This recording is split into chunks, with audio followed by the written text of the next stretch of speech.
Bonsoir. Imaginez un commerce florissant sur Internet. De nombreuses références, comme on dit, sont proposées en catalogue. Le client est roi. Il y a même des questionnaires de satisfaction pour permettre à chacun de mieux choisir son produit. Sauf que, les produits en question sont des femmes. Des milliers de femmes venues généralement d'Ukraine, de Russie, d'Europe centrale et qui peuplent les grands hôtels des villes de France. On appelle cela la cyberprostitution. Les sommes brassées sont énormes. C'est ce système que nous allons percer grâce à nos journalistes infiltrés. Qui sont ces femmes ? Ont-elles vraiment choisi leur sort ? Comment arrivent-elles en France ? Qui se cache derrière ces réseaux ? Et pourquoi la police n'intervient-elle pas dans ces hôtels? C'est tout cela que vous allez découvrir. Notre reportage nous a mené des beaux quartiers parisiens au faubourg de Kiev et de Moscou. Nous évoquerons ensuite toutes ces questions avec nos invités, prostituées, associations, policiers, députés, philosophes. D'abord, voici ce document, Prostitution, les mafias du net, une enquête des infiltrés.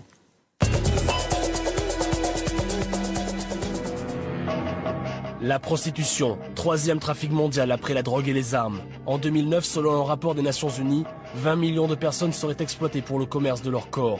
Des corps vendus ou loués chaque semaine par des proxénètes, installés entre autres dans les pays de l'Est. Pour nous, ce qui est important, c'est d'avoir des documents en règle. C'est d'être en sécurité, c'est-à-dire qu'on puisse revenir sain et sauve. Et qu'on passe un séjour agréable sur place. Et que nos clients soient normaux. Pendant plusieurs mois, notre journaliste a enquêté sur l'une de ces filières pour découvrir les méthodes et l'organisation de ces réseaux criminels. Une journée avec une fille chez nous, c'est 3 000 $. Mais si vous la prenez pour 10 jours, ce sera 10 000 $. J'ai une fille qui a 16 ans. Elle doit rentrer à l'université. Ce que je veux, c'est rassembler le plus d'argent possible pour payer ses études. Et après cela, j'arrête. Paris, Athènes, Rome, Madrid. Chaque année dans le monde, la prostitution rapporterait environ 30 milliards d'euros aux proxénètes. Des proxénètes qui dirigent de véritables agences de location d'êtres humains. Des proxénètes apparemment bien protégés. Ici, beaucoup d'agences bénéficient de la protection des services secrets russes et du ministère de l'Intérieur. En France, depuis les lois de 2003 sur le racolage passif, les réseaux semblent avoir largement contourné le système en installant des filles dans les hôtels, des filles que les clients contactent par Internet. Oui, je suis allé voir des prostituées grâce à ce site-là parce que c'était plus simple, moins sordide que d'aller voir des filles dans le bois de Boulogne. Clients, prostituées, proxénètes, enquête sur les nouvelles méthodes des réseaux de prostitution où chacun se cache derrière son écran.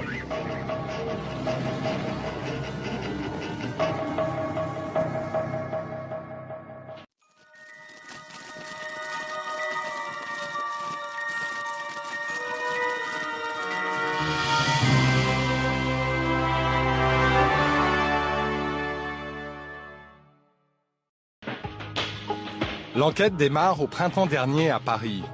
En quelques clics sur Internet, via les moteurs de recherche, je tombe sur de nombreuses annonces d'escort girl.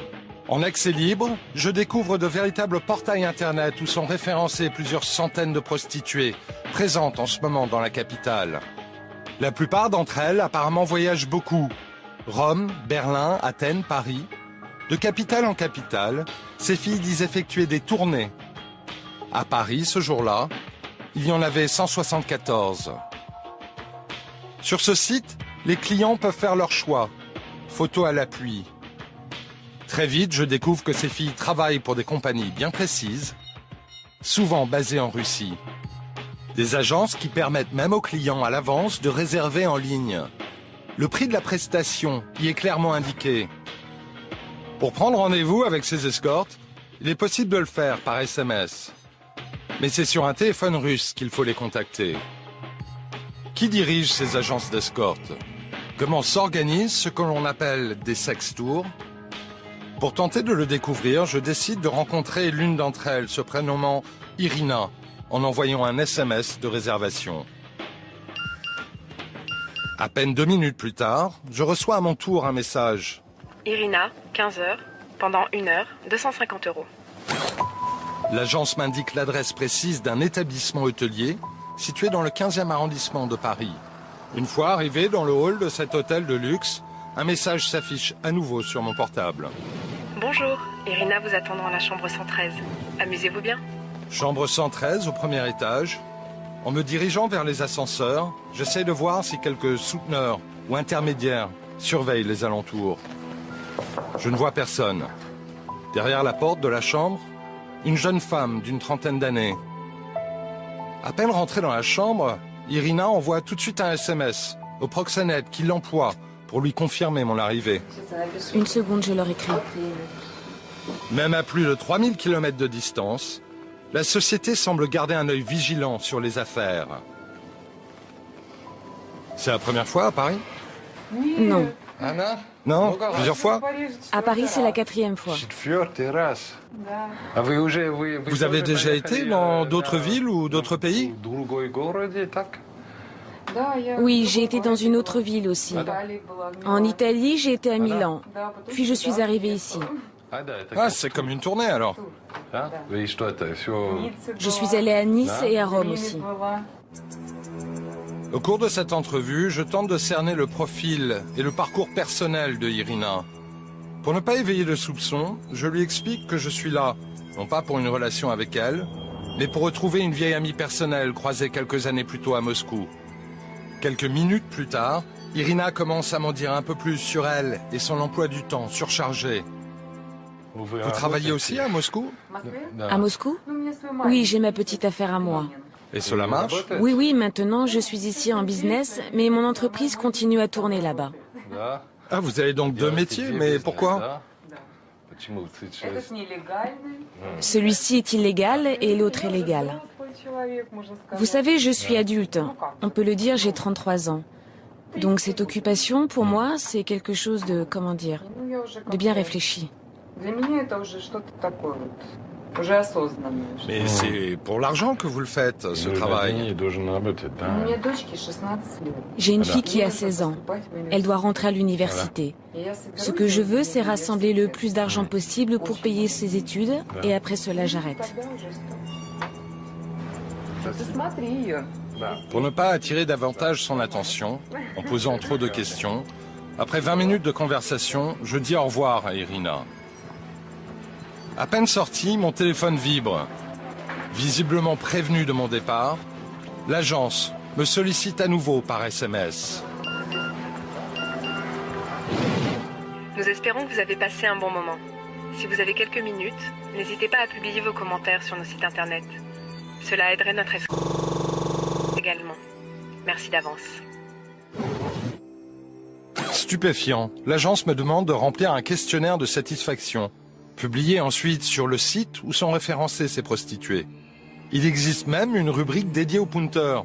Les punteurs, ce sont ces dizaines de clients habituels qui signent des évaluations d'une redoutable précision. Chaque prestation y est commentée dans les moindres détails.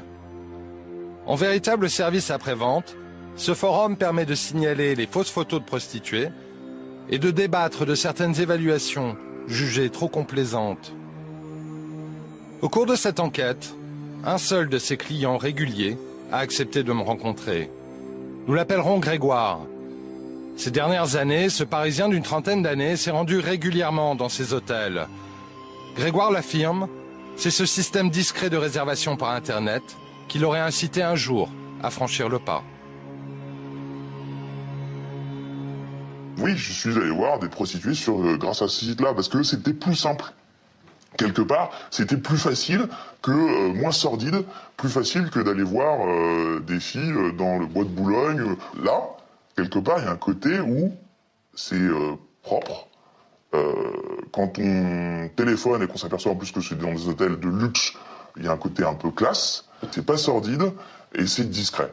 Oui, il y a certaines semaines, quand j'ai gagné un peu plus d'argent que d'autres, quand j'ai eu une prime où j'ai consommé plus que d'habitude, quoi.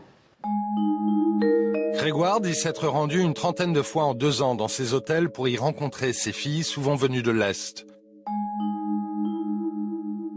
Des filles qu'il choisissait en fonction des commentaires rédigés par les autres.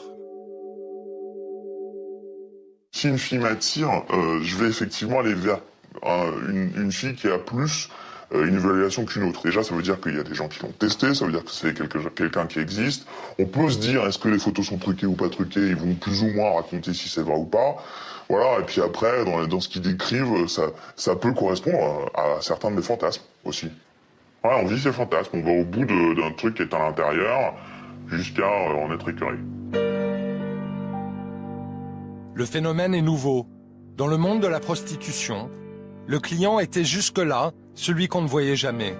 En leur donnant la parole, les réseaux qui exploitent ces femmes ont à coup sûr voulu installer durablement leur commerce. Un commerce lucratif. Selon mes informations, chaque prostituée, avec une moyenne de 5 clients par jour, rapporterait à son agence plus de 10 000 euros par mois. La fille, elle, toucherait personnellement entre 6 et 8 000 euros. Pour comprendre comment et par qui ces filles ont été recrutées, je retourne dans les étages de ces grands hôtels.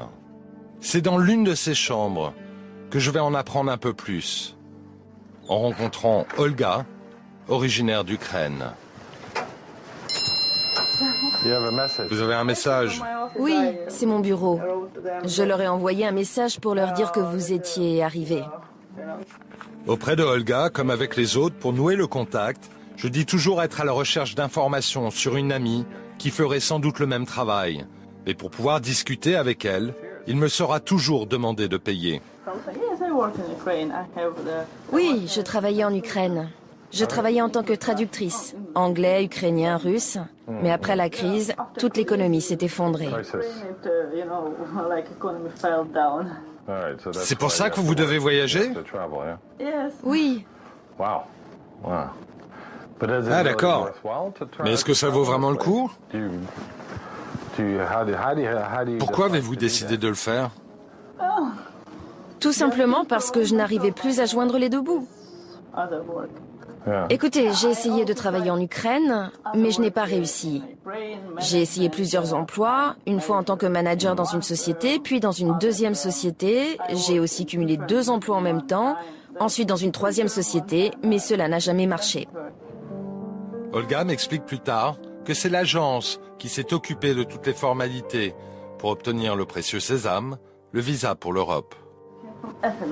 Oui, je suis passée par Athènes, car j'ai pu obtenir un visa Schengen grec, qui m'obligeait donc à transiter par la Grèce pour venir ici. Mais pourquoi? C'est comme ça que ça marche pour les Ukrainiens. Pourquoi c'est difficile? Tout le monde ne peut pas avoir un visa Schengen. Mais qu'est-ce qu'ils vous disent? Je devais moi-même présenter des documents. Je devais surtout leur prouver que je ne venais pas en tant que touriste pour essayer de m'installer de manière illégale en Europe. Mais l'agence ne vous aide pas pour ça? Si, ils m'ont aidé. Je leur ai donné tous mes documents. Mais j'ai quand même dû aller au consulat. Mais seulement une fois. Eux, ils s'étaient occupés de tout le reste. Ils avaient fait les réservations d'hôtel, ils avaient acheté le billet d'avion. J'ai juste eu à me présenter au consulat et leur dire que j'avais bien un travail et que je comptais revenir vivre en Ukraine.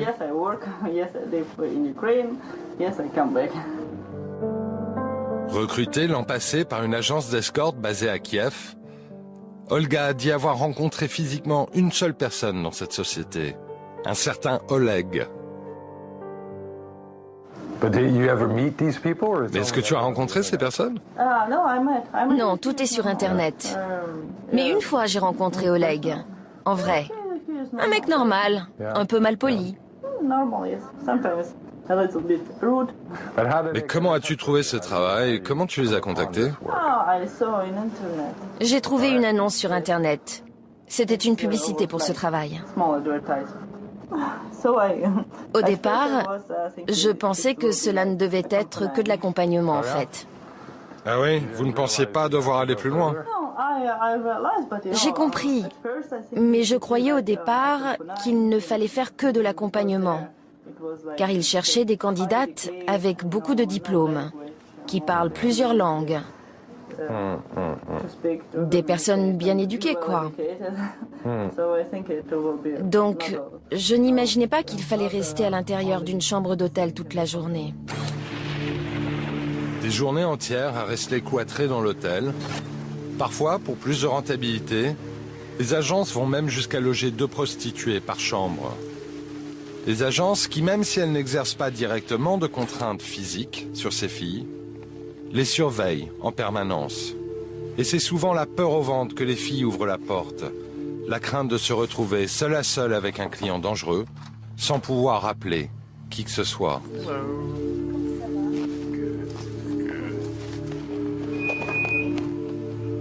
Ils veulent savoir si tu es bien arrivé. Natacha effectue ses sex-tours en Europe depuis 2 ans. 2 ans durant lesquels la peur ne l'a jamais quittée. La première fois que je suis venue, c'était en octobre dernier. Après, j'ai réfléchi, beaucoup réfléchi. Je me suis demandé si je devais revenir ici à Paris, parce que c'est très dangereux. Pourquoi? Vous savez, vous, par exemple, vous venez dans la chambre, c'est la première fois que je vous vois. Mais parfois, il y a des hommes qui... Ah, ils vous frappent? Oui, il faut toujours faire très attention. Une de mes amies qui est dans l'hôtel m'appelle tout le temps pour savoir si tout va bien, et je la rassure. Ah, donc elle veille sur vous? Bien oui, forcément. Il y a déjà eu des problèmes dans cet hôtel. Pour rester discrète, Natacha tente de cacher sa véritable activité aux yeux de ses proches. Des proches à qui elle a dit avoir été embauchée comme une danseuse dans un cabaret parisien. Toujours dans la peau de celui qui recherche une amie, je propose à Natacha de déjeuner avec moi. Et c'est à la table du restaurant que je vais en apprendre un peu plus sur le système de rémunération conclu entre l'agence et elle. Comment savez-vous qu'ils vont vous payer? On fait moitié-moitié. Mais comment? Par exemple, quand tu viens, tu me donnes 250 €. Moi, j'en garde 125. Mais avec ce que je gagne, je dois payer la moitié du prix de la chambre, c'est-à-dire 165 €. Donc voilà, si je reste ici 3 semaines, et si je travaille normalement. Ça veut dire quoi, normalement? Tu sais, il faut que je rembourse pour le visa, pour le billet, pour les photos, pour le taxi à Moscou et le taxi à Paris. Donc ici, j'espère gagner au moins 10 000 €. Mais ça, j'en suis pas vraiment sûre. Tu m'as dit que tu leur envoyais l'argent, mais où est-ce que tu l'envoies? Je ne sais pas où est mon agence. Peut-être à Moscou ou à Saint-Pétersbourg. Ils m'envoient des messages en me demandant d'aller à Western Union pour leur envoyer l'argent. Cela part parfois vers l'Ukraine. Une autre fois, ça part pour Saint-Pétersbourg. Une autre fois pour une autre ville. Je ne sais jamais où se trouve réellement mon agence. Pour rapatrier ces centaines de milliers d'euros que ce commerce rapporterait chaque mois, les proxénètes se serviraient de mandats postaux, des transferts en liquide dont les bénéficiaires changeraient sans cesse d'identité. Un système simple et sophistiqué à la fois, au cours duquel les dirigeants du réseau font tout pour ne laisser aucune trace. Vous les rencontrez jamais en personne? Non, parce qu'ils ont peur. Moi, je n'ai pas peur. C'est l'agence. C'est eux qui ont peur. Vous avez un message? Qu'est-ce que c'est?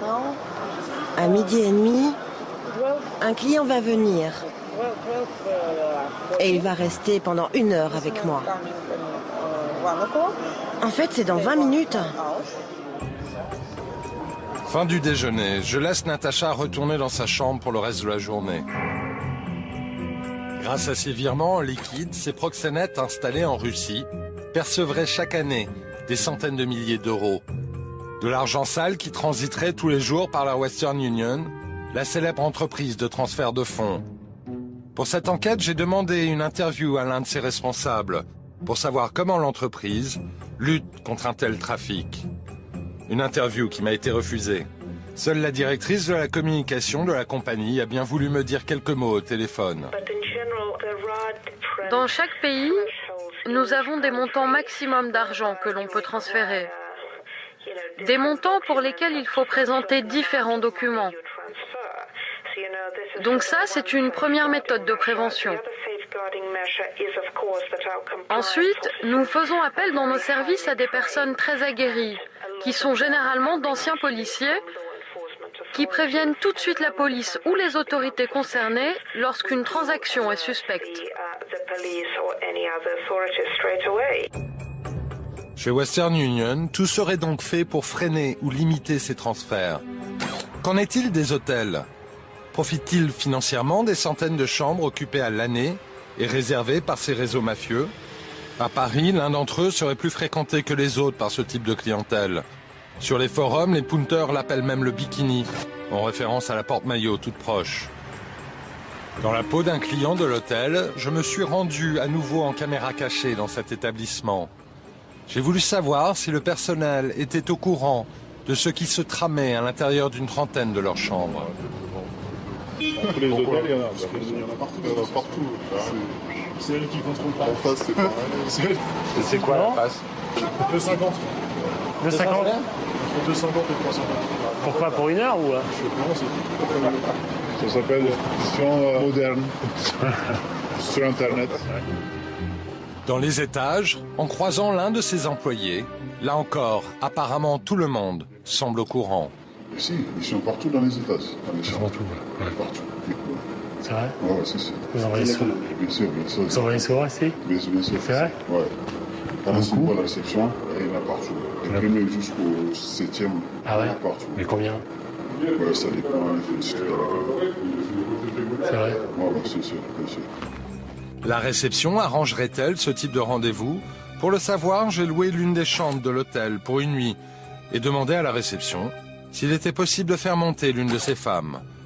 Sur ce point, le concierge sera très clair.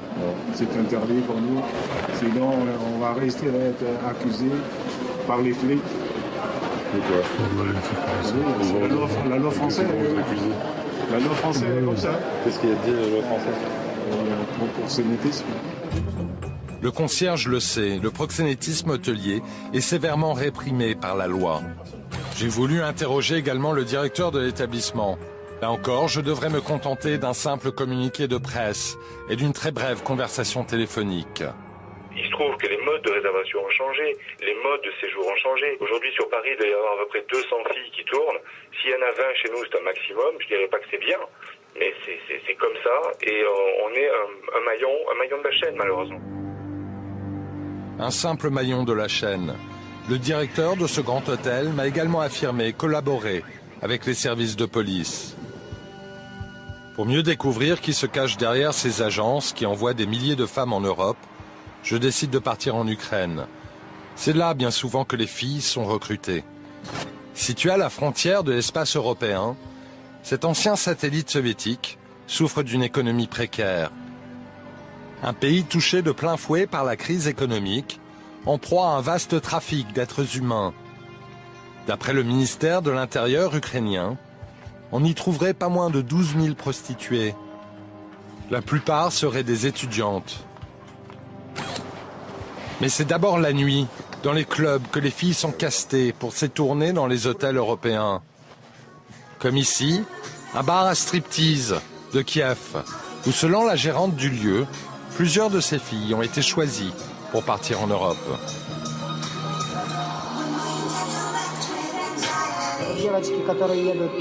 Vous savez, récemment, nos filles sont parties en Suisse et en Italie. Elles sont parties en tant que corps de ballet. Elles avaient un contrat où tout était écrit. Elles allaient gagner 1 600 € par mois et le contrat était établi pour 1 ou 2 mois.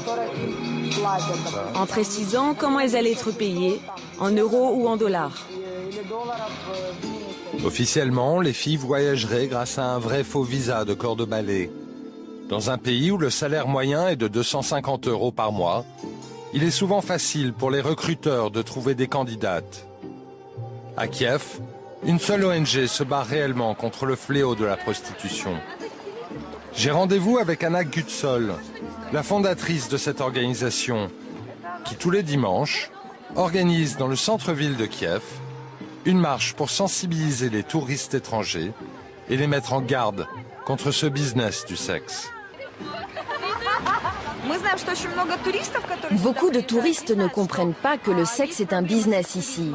Ils ne savent pas que la prostitution est interdite en Ukraine, que l'Ukraine est aussi le pays le plus touché par le sida en Europe. Ils ne comprennent pas que quand ils payent une prostituée, cela relève de la criminalité et que c'est un milieu qui a beaucoup d'argent et qui est très dangereux.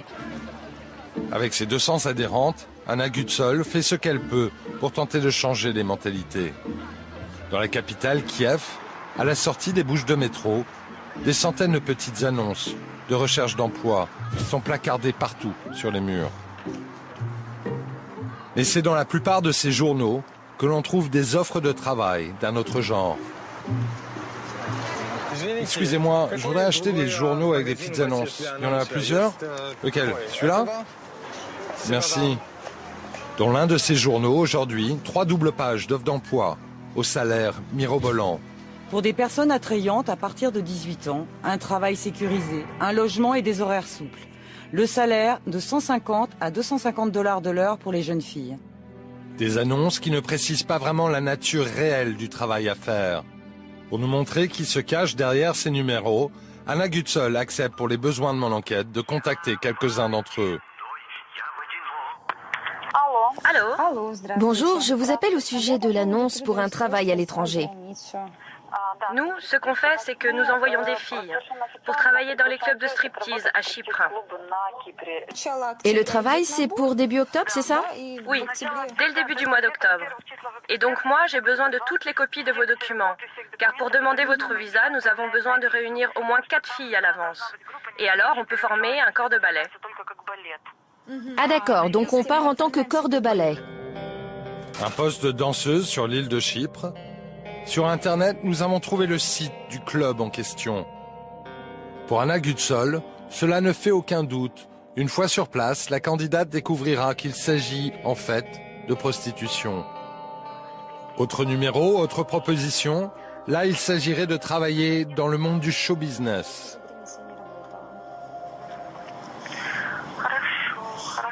Ok. Il faut qu'on voit comment vous êtes. D'accord, mais vous pouvez me dire où en Europe? Quels sont les pays? Ça se passe en Europe. C'est en Italie et en Allemagne. Et vous pouvez me dire combien on peut gagner environ par mois? À partir de 8 000 € par mois. Ah, 8 000 € par mois. En août, l'une de nos filles a même gagné 10 000 €. C'est pour travailler dans le show business. Je pense que c'est une agence qui envoie les filles dans des bordels en Europe, et peut-être même dans des boîtes de nuit et des hôtels. À Kiev, c'est toujours le même discours, le même appât. Un boulot de danseuse à plusieurs milliers d'euros par mois, qui se termine dans les hôtels de ces grandes capitales de l'Europe. Pour promouvoir ce sordide commerce, certaines agences vont même jusqu'à diffuser sur Internet les vidéos de leurs prostituées.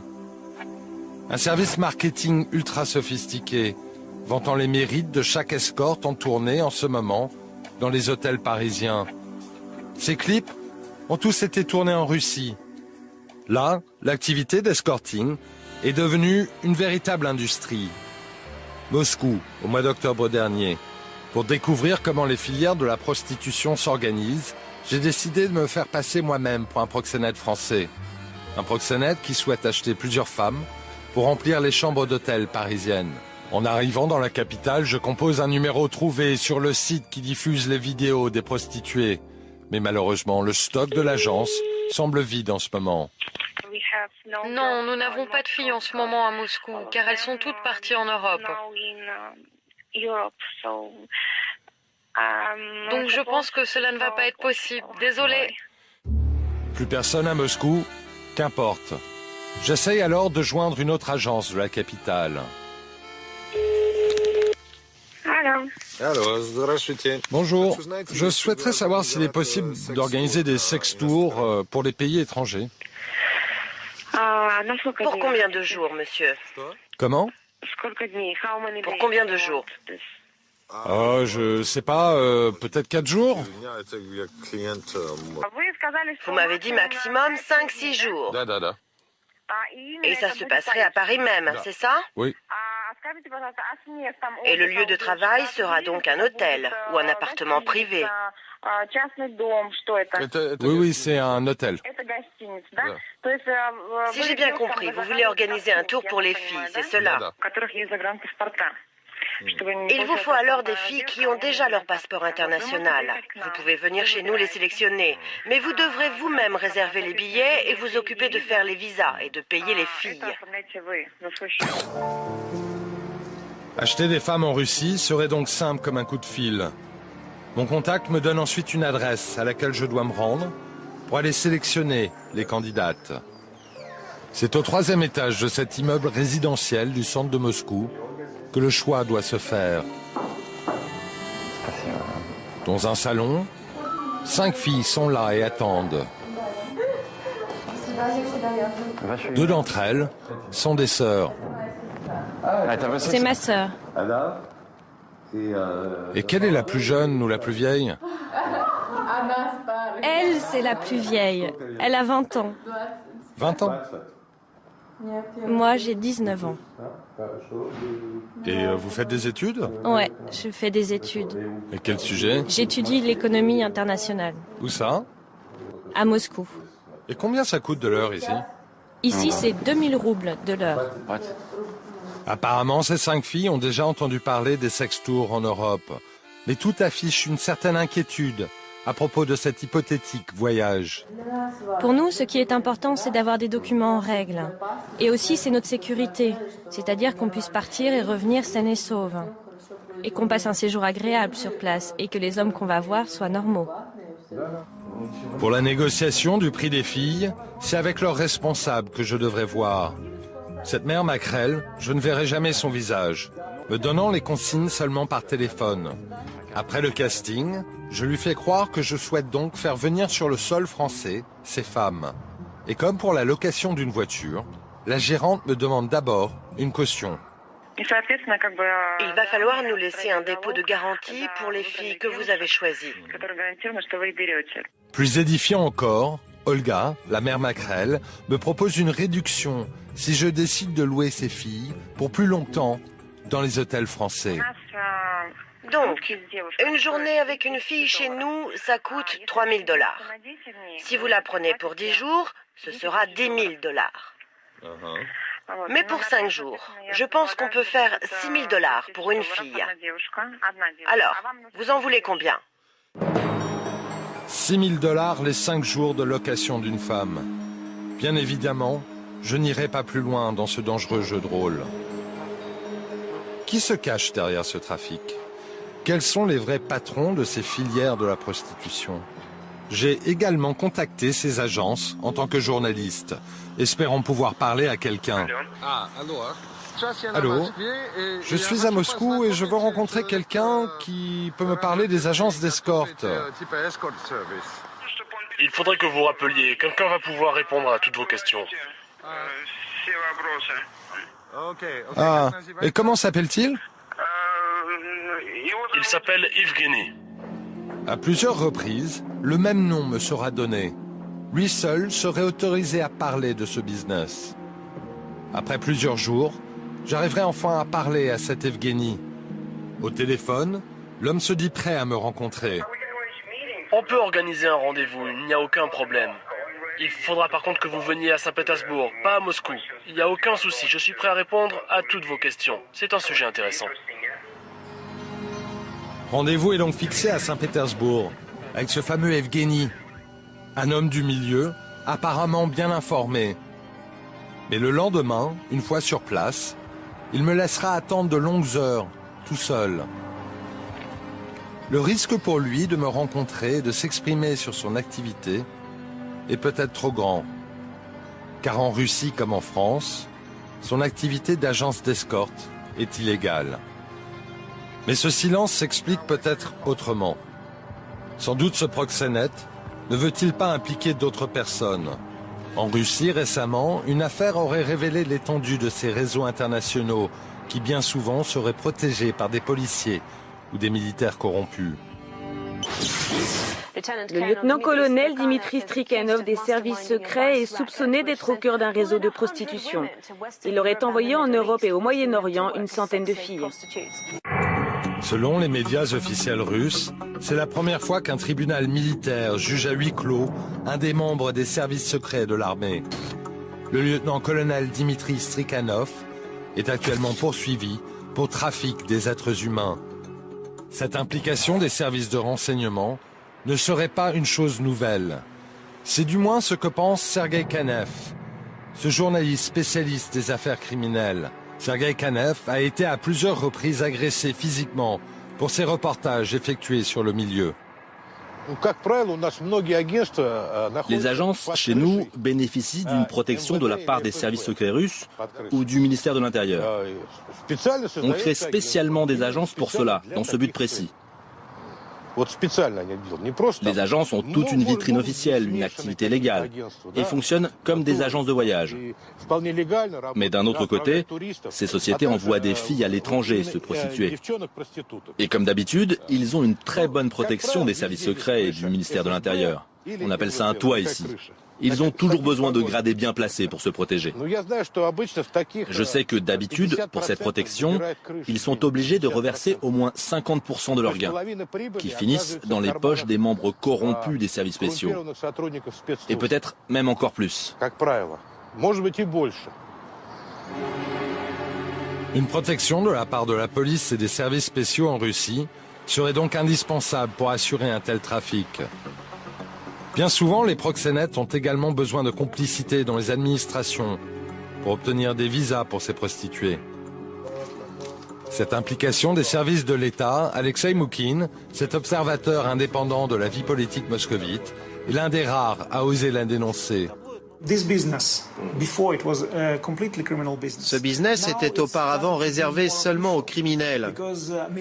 Et maintenant, c'est en quelque sorte plus officiel. La police aide les criminels dans leur activité. Les criminels ont recours à cette aide de la police pour, par exemple, établir les documents pour le transfert de l'argent. Et bien sûr, ils peuvent utiliser les contacts de ces services pour aider à développer leur business, non seulement en Russie, mais aussi à l'étranger. L'exportation des filles, c'est un peu comme le pétrole. Il y aura en quelque sorte le pétrole, le gaz et les filles. Selon l'expert, cet argent gagné rapidement et facilement permettrait ensuite au milieu de développer d'autres trafics, comme celui des armes ou de la drogue. Aujourd'hui, via l'Internet, les proxénètes se cachent plus facilement des policiers. Complexe pour les services de police de surveiller les SMS envoyés sur des numéros russes. Difficile aussi pour eux de constater le moindre délit dans l'intimité d'une chambre d'hôtel. Impossible de surveiller précisément ces transferts d'argent en liquide. Mais en 2009, pour la première fois, la police judiciaire de Clermont-Ferrand aurait fait tomber un réseau international d'escorte. Le démantèlement d'un important réseau européen de proxénétisme et d'escort girls sur Internet. Des arrestations ont lieu en France, en Slovaquie. Un mandat d'arrêt est lancé en Suisse contre le supposé cerveau du site. Sur les antennes et dans la presse, le procureur adjoint de la République de Clermont-Ferrand l'annonce fièrement. Un réseau européen de 7500 escortes aurait été démantelé. Nous avons démantelé un réseau international de prostitution moderne qui était extrêmement difficile à mettre en évidence, et je crois que nous avons également, nous aussi, utilisé des moyens modernes. Un réseau démantelé? Pas vraiment. Moins de 12 heures après les déclarations des autorités, le site était à nouveau en ligne, visiblement contrôlé à distance, à plusieurs milliers de kilomètres de là. À l'issue de cette enquête, 2 Français ont été poursuivis pour proxénétisme. Le webmaster du site en question a été placé durant 6 mois en détention provisoire. Au mois d'octobre dernier, je suis allé l'attendre à sa sortie de la maison d'arrêt de Clermont-Ferrand. Bonjour. Bonjour. Anthony Hedley. Vous allez bien? Vous-même. Ça va. C'est dur. Vous avez passé combien de temps en détention? 102 jours. 112 jours? Ouais. Je suis depuis le 26 juin, 23h50. Pour avoir mis en ligne des annonces d'escorte, Karl le webmaster est également poursuivi pour trafic des êtres humains et association de malfaiteurs. Des chefs d'inculpation d'une particulière gravité, selon Karl et son avocate. Pour cet homme d'une quarantaine d'années, son activité sur le site n'était pour lui qu'un complément de salaire, à côté de son vrai métier, chauffeur pour personnes handicapées. Je pensais jamais aller en prison, je pensais avoir une garde à vue, des explications, et puis être mis en liberté. Et puis, ça va passer comme ça. En France, la loi condamne le racolage sous toutes ses formes. C'est en 2003 que Karl a commencé à travailler pour le site d'escorte. Dans le bureau de son avocate, il accepte de m'expliquer plus précisément en quoi consistait son travail.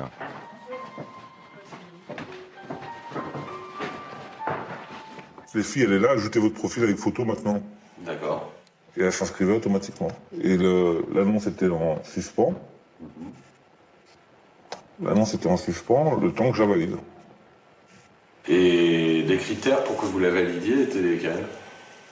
Avoir des photos réelles, qui ne soient pas piquées sur la toile, un numéro de téléphone valide, et puis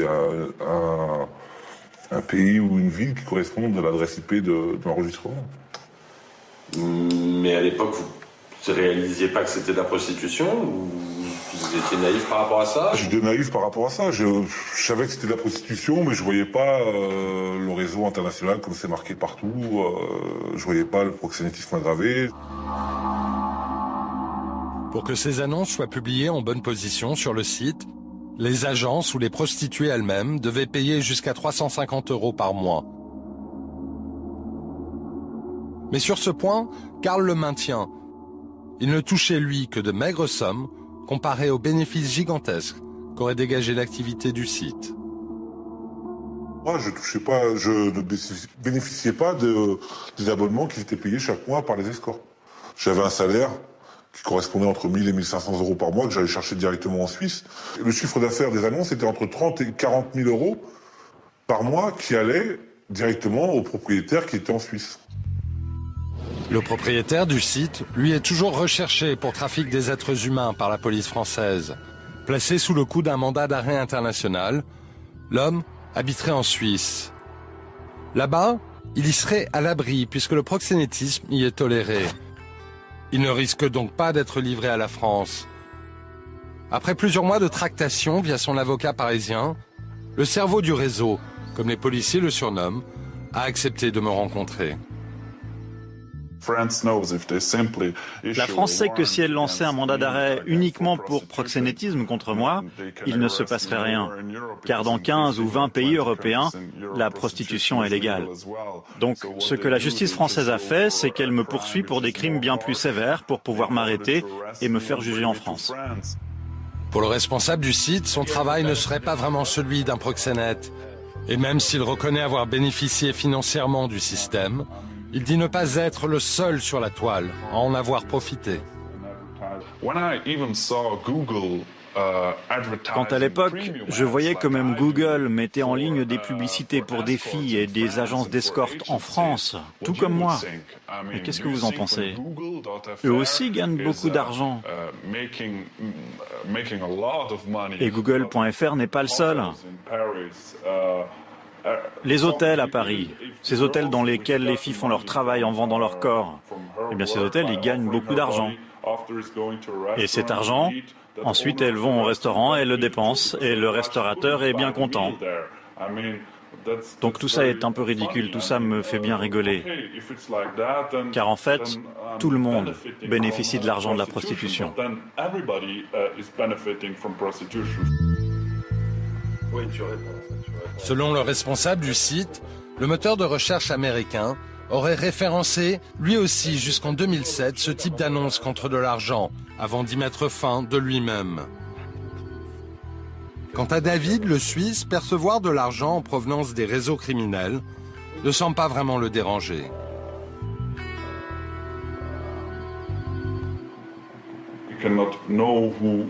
En fin de compte, on ne peut pas savoir qui est vraiment derrière tout ça. Parce que nous sommes payés par carte de crédit ou par virement bancaire. Donc il est très difficile pour nous de voir qui sont les bons ou les méchants. David, le responsable de ce site, me dit ne pas connaître directement les agences d'escorte qui lui versent pourtant tous les jours de l'argent. D'ici quelques mois, cet homme d'affaires me le confie. Il compte s'attaquer au marché américain en diffusant plus largement son site. Avec le développement des nouvelles technologies, le proxénétisme semble avoir pris aujourd'hui plus de vitesse. Un terrain sur lequel les cybercriminels donnent l'impression d'avoir une certaine longueur d'avance sur les services de police.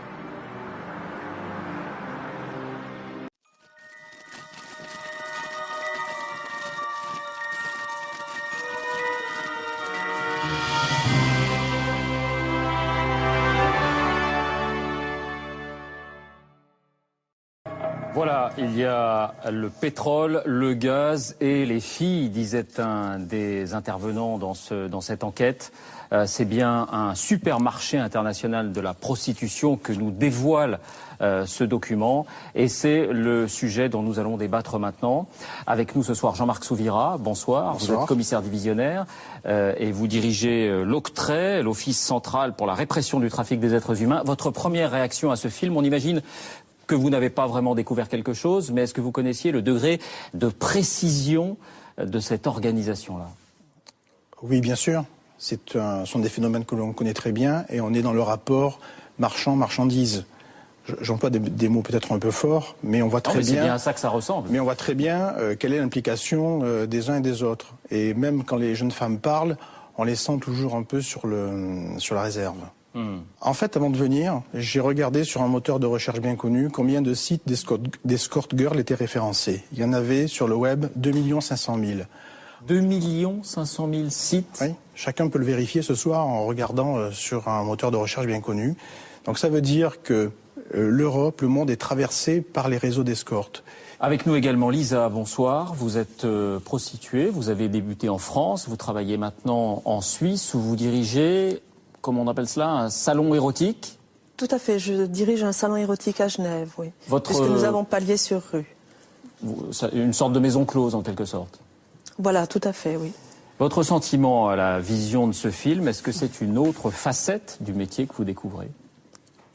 C'est effarant. Pour moi, c'est le côté le plus mauvais, le plus malsain qui puisse exister dans la prostitution. Elles sont exploitées, elles sont toujours contrôlées, surveillées, et elles ne font pas spécialement les choses comme elles le souhaitent, ni de la façon dont elles le souhaiteraient. Ici, on leur prend 50% de leurs recettes. Non, c'est effarant. On aura l'occasion d'en reparler. Bonsoir Sylviana Kaczynski, vous êtes philosophe et vous avez beaucoup travaillé sur ces sujets qui ont trait au corps et à la marchandisation du corps. Votre sentiment, vous êtes impressionné, vous êtes consterné par ce que vous avez vu? Ça m'étonne pas du tout parce que tout ça est très bien connu. Et j'ai été frappée de voir que ce sont souvent dans les mêmes pays. Je voyais Chypre, la Géorgie, Kiev, que s'organise par exemple dans le marché procréatif, le marché des ovocytes pour les femmes, le marché des mères porteuses et finalement les réseaux de prostitution qui recrutent beaucoup de filles. Donc il y a une relation, c'est pas la même chose, mais il y a une relation entre le fait que ces jeunes femmes, sur le fond évidemment d'une misère très grande et d'un chômage qui s'étend, eh bien, sont la proie de réseaux extrêmement importants, on le voit bien, de réseaux énormes de proxénétisme. Il faut parler ici de systèmes prostitutionnels. C'est pas de l'artisanat, c'est des énormes systèmes prostitutionnels. On comprend très bien et on voit pas comment il pourrait en être autrement qu'il n'y a pas de prostitution sans système prostitutionnel avec proxénètes qui en profitent. Et il y a beaucoup de gens qui tombent sous cette catégorie finalement de profiteurs de la prostitution. Donc pas de différence entre désir individuel de se prostituer et proxénétisme, il n'y en a pas. D'autre part, on voit aussi le statut des femmes comme pur et simple, vous l'avez rappelé, objet de consommation, comme chair, comme viande à vendre et comme chose offerte au consommateur qui lui-même parle de consommation et des femmes, des filles comme des objets de consommation. Et puis ce qu'on perçoit aussi, c'est la peur de ces jeunes femmes.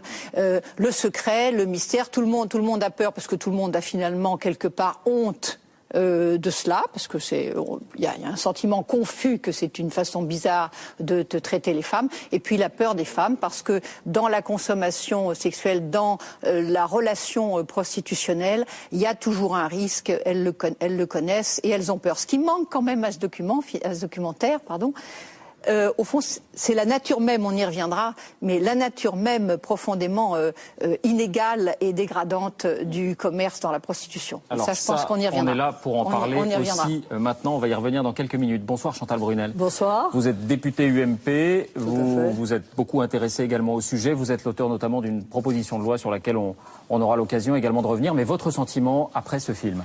Écoutez, ça ce sont les aspects négatifs de l'ouverture des frontières, de la mondialisation des échanges et d'Internet.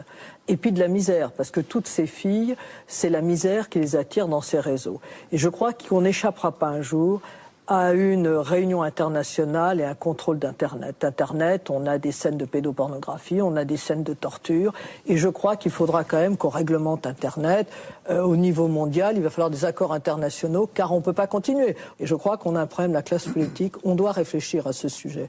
Bonsoir Bernard Lemaître. Bonsoir. Vous êtes président du NI, une association qui se prononce pour l'abolition de la prostitution. Oui. Qu'avez-vous appris dans ce film? Rien.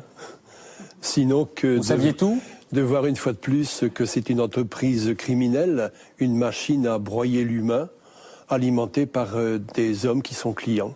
Vous soupçonniez, encore une fois, ce degré de maîtrise de tout le processus de A à Z? Bien sûr, parce que les personnes qu'on accompagne dans ce qu'on appelle la réinsertion sociale, qui au fur et à mesure des mois et des années révèlent en quelque sorte cet itinéraire dans lequel elles ont été happées en quelque sorte. Moi je dirais, ce document me dit une fois de plus qu'il n'y a pas de différence entre ce système qu'on vient de voir et l'ensemble de la prostitution. Il n'y aurait pas une prostitution sale et une autre qui serait propre. Non, alors, deux appréciations différentes par rapport à ce qu'on a entendu. Mais bien sûr. Ça sera aussi l'objet de notre discussion désormais. D'abord, je vais donner la parole à Janine Mossus-Lavo. Bonsoir. Bonsoir. Vous êtes politologue et si on vous a invité, c'est parce qu'il y a quelques années, vous avez fait une très grande étude, une étude de terrain, comme on dit, sur la prostitution. Votre réaction après cette enquête? Alors, cette enquête, je trouve qu'il sera très intéressante pour les téléspectateurs. Bon, personnellement, on ne m'a pas appris grand-chose parce que je travaille sur ces questions depuis un certain temps, mais ça permet quand même de montrer un élément qui est important et qui, pour ce qui concerne la France, s'est particulièrement développé depuis 2003. Et c'est vrai que à partir de 2003, c'est-à-dire de la loi sur la sécurité intérieure de Nicolas Sarkozy, qui instaure le racolage passif et qui de fait, pour faire plaisir aux riverains, a nettoyé les rues, a essayé d'éradiquer la prostitution de rue, eh bien depuis cette date, il y a eu une explosion de la proposition de prostitution sur Internet. Et c'est vrai que ça signifie pour les filles une mise en danger beaucoup plus importante que celle qu'elles avaient dans la rue. Parce qu'elles n'ont plus du tout l'accompagnement, le contrôle et le soutien qu'elles avaient quand elles exerçaient dans la rue, où elles pouvaient être un peu coachées par les aînés, comme on les appelait. Alors, le commissaire Souvira vous répondra dans un instant, mais je voudrais simplement qu'on aborde quelques éléments très factuels. Ce sont vraiment des questions qu'on se pose après ce film.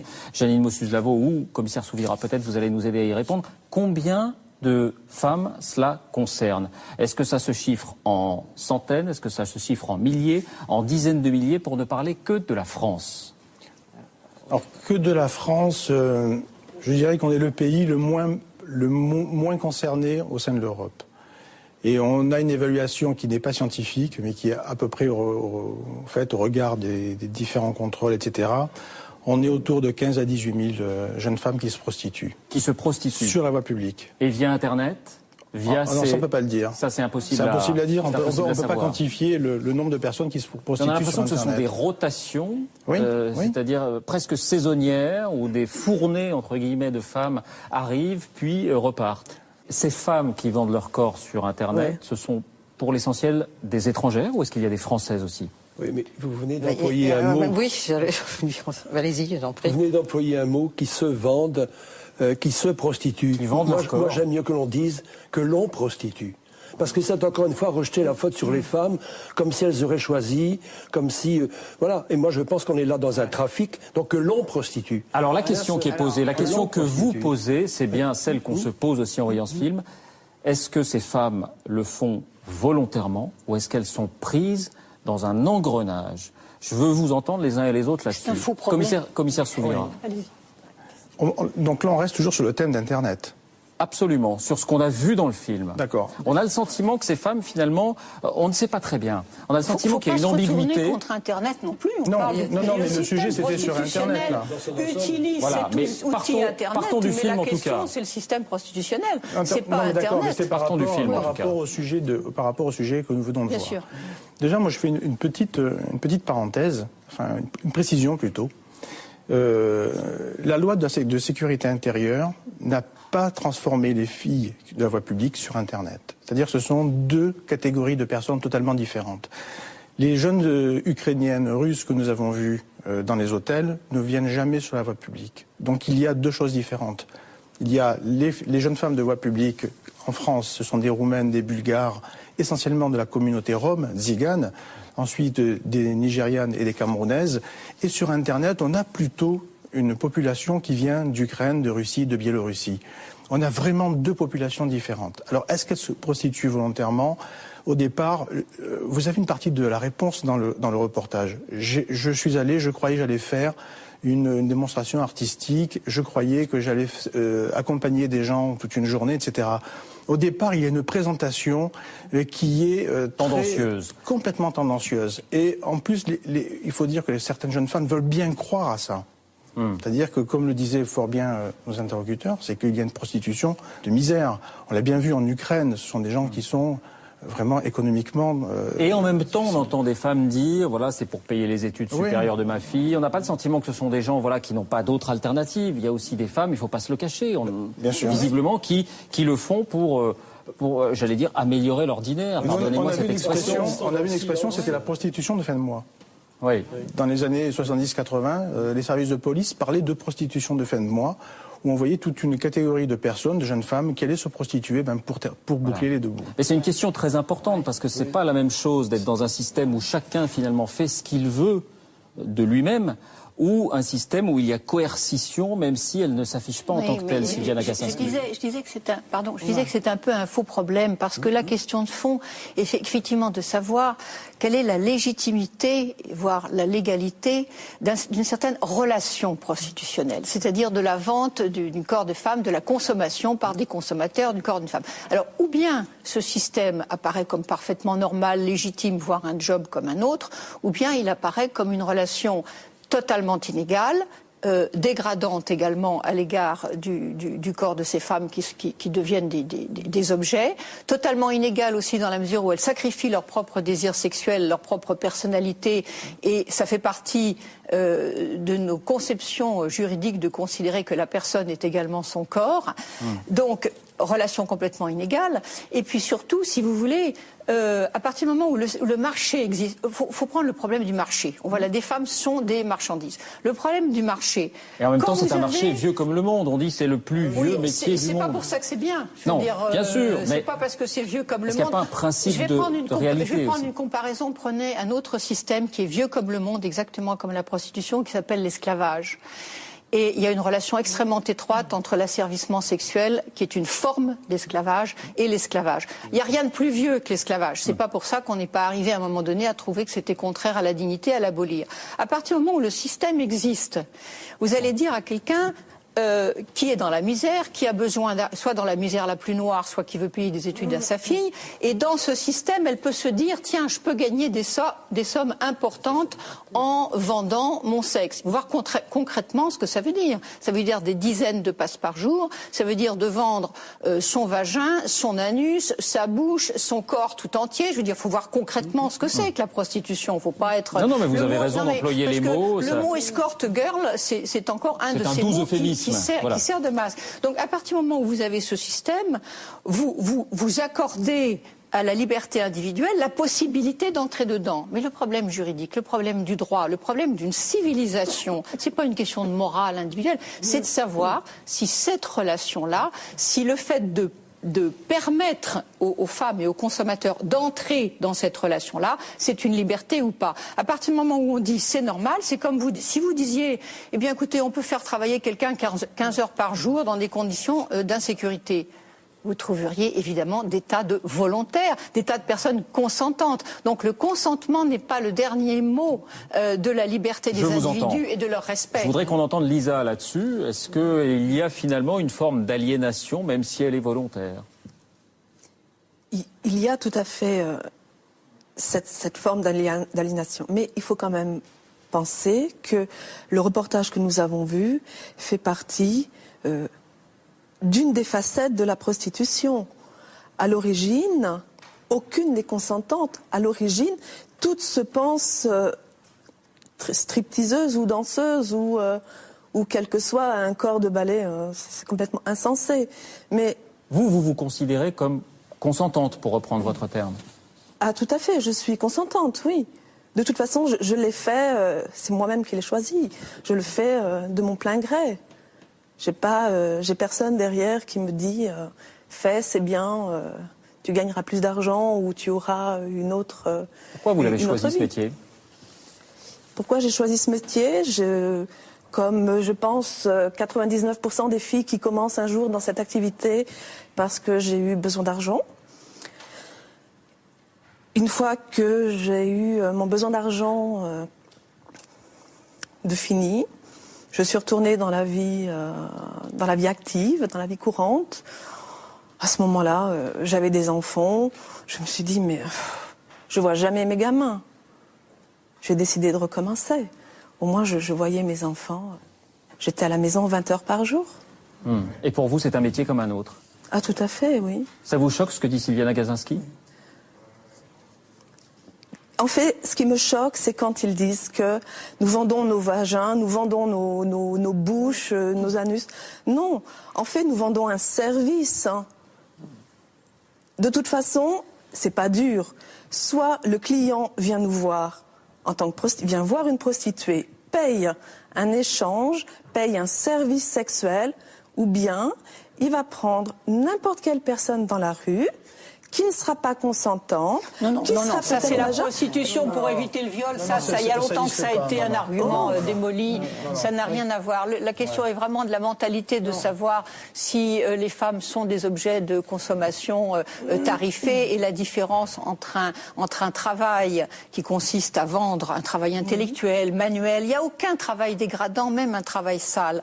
En revanche, en quelque sorte, être obligé de renoncer à son rapport intime, à son propre corps, y compris le plus intérieur, comme le sexe, il est évident que ça implique un sacrifice tout à fait différent du fait de faire un métier. C'est pas vous appelez ça un service, mais c'est aussi une servitude, et c'est tellement une servitude que si on regarde dans le passé, on s'aperçoit que justement, en même temps que l'esclavage, en même temps que la domesticité à l'ancienne, il y avait toujours une espèce de droit de ceux qui possédaient ces esclaves à user sexuellement et à abuser sexuellement des personnes.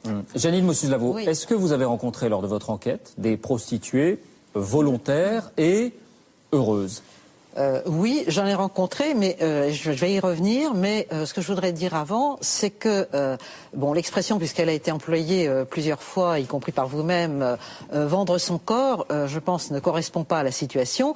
Les prostituées vendent des services sexuels, leur corps, que je sache, elles repartent après la passe. Hein. Alors, et ce que je voudrais dire, justement, c'est que je pense que les prostituées, on peut considérer qu'il y a trois groupes. Il y a d'un côté, à un pôle, il y a les esclaves, les victimes de la traite, et là on est tous d'accord pour dire qu'il faut lutter contre ça, et que c'est vraiment un fléau, et que c'est un business, que c'est comme le trafic d'armes, c'est pire que le trafic d'armes, etc. C'était le cas dans l'enquête que nous avons vue, d'après vous, ou pas? Alors, c'est plus compliqué. À l'autre bout, je dirais l'autre pôle, il y a effectivement des prostituées, celles qu'en France on appelle les traditionnelles, qui déclarent, alors on ne sait pas toujours si c'est vrai ou pas, mais en tout cas qui déclarent qu'elles sont libres, qu'elles ne sont pas sous contrainte, qui ont parfois ce qu'elles appellent des proxénètes de soutien, c'est-à-dire leur mari, leur fils ou le compagnon, parce qu'elles veulent vivre comme tout le monde. Et entre les deux, je dirais qu'il y a une zone grise qui correspond plus, je trouve, à ce qu'on voit dans le film, c'est-à-dire toutes ces femmes, notamment, et celles qui viennent de l'étranger, et qui souvent, même si elles disent « on m'a dit que c'était pour garder des enfants ou être serveuse, etc. », savaient très bien, au départ, ce qu'elles allaient faire en France. il y a toutes ces femmes qui viennent parce que effectivement elles sont poussées.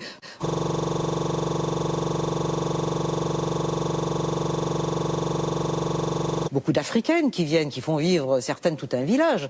Il y a vraiment la misère économique qui joue et qui fait que quand vous n'avez pas à manger dans votre pays, vous cherchez un peu n'importe quoi dans un autre pays qui vous permet de vous nourrir et de nous nourrir les vôtres.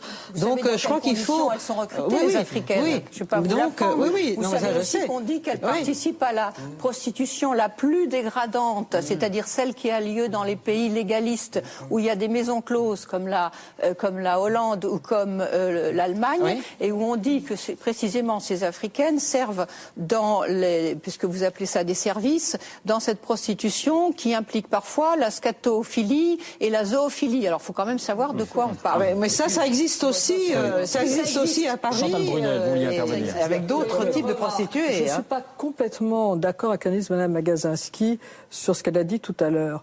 Lorsqu'une femme de façon momentanée, quand elle veut, à un endroit où elle veut, dans les conditions où elle veut, a envie de faire, d'avoir de l'argent en échange, je veux dire, d'un commerce sexuel, je veux dire, quand elle le fait, c'est sa propre liberté, c'est son choix pour moi. C'est une vue de l'esprit, ça, madame. Non, on a vu le système je vous ai pas interrompu. Je vous parle pas de ça. Je vous parle. Oui, il faut qu'elle rembourse l'hôtel, il faut qu'elle rembourse le voyage, il faut qu'elle rembourse le proxénète. Ensuite, il faut qu'elle paye ses impôts. Il faut qu'elle paye ses impôts et elle est prise. Et ensuite, on la drogue. Volontairement.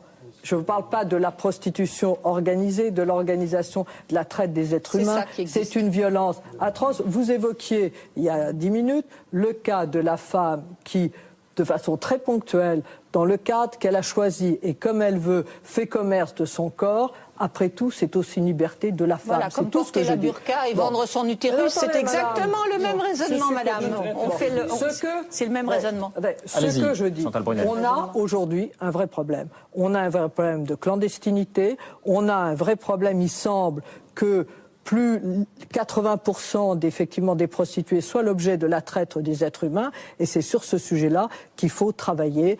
Et c'est pour ça que peut-être faire des endroits éventuellement dédiés éloignerait les réseaux mafieux. De toute façon, la prostitution est quelque chose qui existe. Ça, on en parlera dans un instant. Non, mais la prostitution est quelque chose qui existe.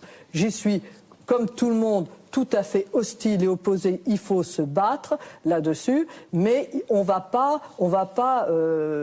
Les gens disent il faut la faire disparaître et l'abolir. Hélas, elle existe tant que le monde est monde, elle existe. Et c'est vrai que nous avons un vrai rendez-vous avec Internet.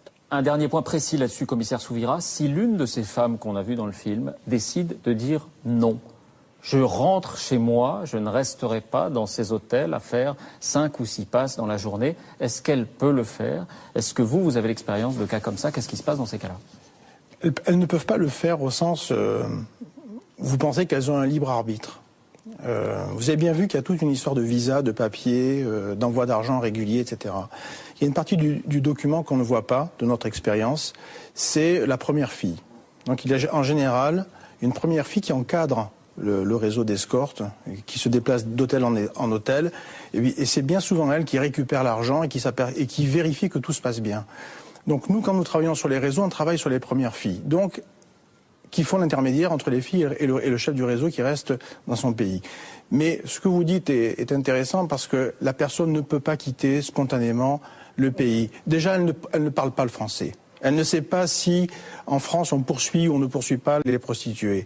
Elles ne connaissent absolument pas la réglementation. Je me fais le naïf de l'histoire, mais elles ne peuvent pas envoyer un SMS en disant non, finalement, je veux rentrer. Non, on n'a pas vu ça. Peut-être que c'est passé, mais je pense qu'il y a une crainte. Ça serait croire au Père Noël. Oui, puis il y a une menace très forte sur elle aussi. Et je voudrais qu'on avance un peu parce que c'est une autre découverte du film, c'est les clients. On est très loin de ces clients traditionnels, entre guillemets, qui rasent les murs. Ce qu'on voit clairement dans cette enquête, c'est qu'il y a une communauté de clients. Il y a même un terme qui fait son apparition, les punters. Et je voudrais qu'on revoie un court extrait à ce sujet pour vous faire réagir.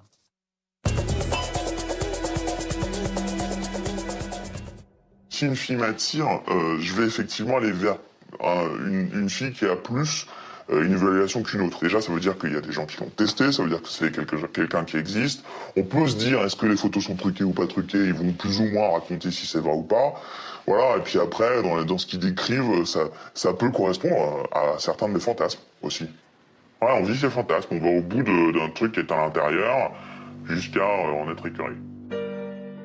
Alors, est-ce que c'est pas aussi une des innovations, entre guillemets, là encore, je ne sais pas si le terme est bien choisi, on marche sur les œufs, vraiment, dans cette émission, de cette prostitution sur Internet, que cette communauté de clients qui note les prostituées comme s'il s'agissait, Sylviana Gazinski le disait, de produits ou de marchandises. Janine Mossus-Lavo. Bah écoutez, je crois que ça s'est développé comme tout le système Internet et d'accès à Internet s'est développé. C'est-à-dire que pour un certain nombre de clients, c'est plus facile de cliquer sur Internet plutôt que d'aller au Bois de Boulogne repérer quelqu'un en camionnette ou ailleurs comme il le faisait avant. Est-ce que ça signifie que les clients sont plus décomplexés qu'avant, pour employer un terme à la mode? Pas tous, parce que je crois qu'il n'y a pas, on peut pas dire il y a les clients comme si c'était un prototype. Ceux-là, en tout cas. En tout cas, moi, quand j'ai fait mon enquête, et donc je me suis à un moment spécialisée dans les entretiens avec les clients, ce qui ne se trouve pas facilement et qui n'est pas une enquête facile à faire.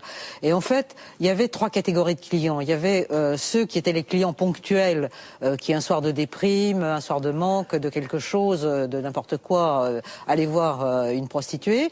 Et puis, il y avait une catégorie qui était les hommes mariés, qui d'ailleurs, par ailleurs, pouvaient très bien s'entendre avec leurs femmes, sans problème, sans difficulté, mais n'obtenaient pas les gâteries qu'ils voulaient et qui allaient voir des prostituées. Et puis, il y a une autre catégorie qui est les hommes seuls, qui sont soit célibataires, soit veufs, soit divorcés, et qui organisent temporairement ou plus longuement leur vie autour de prostituées et qui sont déshabitués. Alors effectivement, ceux-là, ils vont voir des filles dont ils savent où elles sont, en camionnette à tel endroit, ou avec tel numéro de téléphone, etc. Et ils sont habitués.